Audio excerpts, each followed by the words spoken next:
you can keep the law, you can keep all the commandments of God, but if the motive isn't right, Yeah. if your heart isn't right, it's all for loss. That's right. We're steering through past journal entries we've written that address real Christian issues and applying the gospel to every difficult situation. Expect us to see different perspectives, different insights, and why they might be relevant to your life.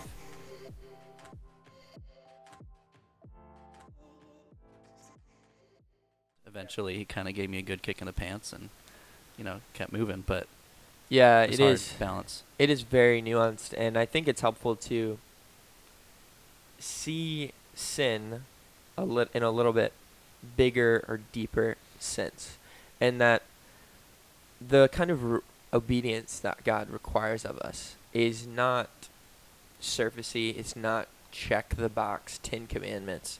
What God is after is really our hearts, for us to love him. And we could get into sort of the pharisaical language of, you can keep the law, you can keep all the commandments of God, but if the motive isn't right, Yeah. if your heart isn't right, it's all for lost. It's a And so whitewash if tomb, we yeah. think like God's requirement of obedience as like, okay, I'm going to stop sinning now, I don't think that's biblically holistic in regards to some other passages. And that if we just look at our own hearts, every sin that you commit is birthed out of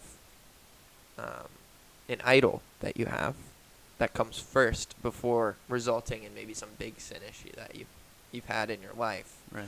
And to see that at that level is to know that like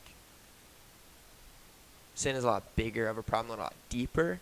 And what this actually does in my heart is it throws me into the cross even more, to say like, whoa, like thank you for loving me this much, Lord Jesus, even in the midst of these thought patterns that I'm having. And that is the progress of the Christian life. And that is the sanctification, I think, that Paul, he says like, the things that I want to do, I don't do, and the things I don't want to do, I do those things. And there's kind of this intersection that we're in right now where progress is happening, sanctification is happening, the Spirit is working, but we're still going to have those struggles with sin, Anyway, I'm going to get off this probably topic because we can go on and on. It's fine. It's important what you brought up about sin. The thing about sin is that it's often misunderstood as just like a behavioral nonconformity to God's law. And while it might involve that, it's something a lot bigger, and honestly it involves not just our behavior but our thoughts and feelings as well.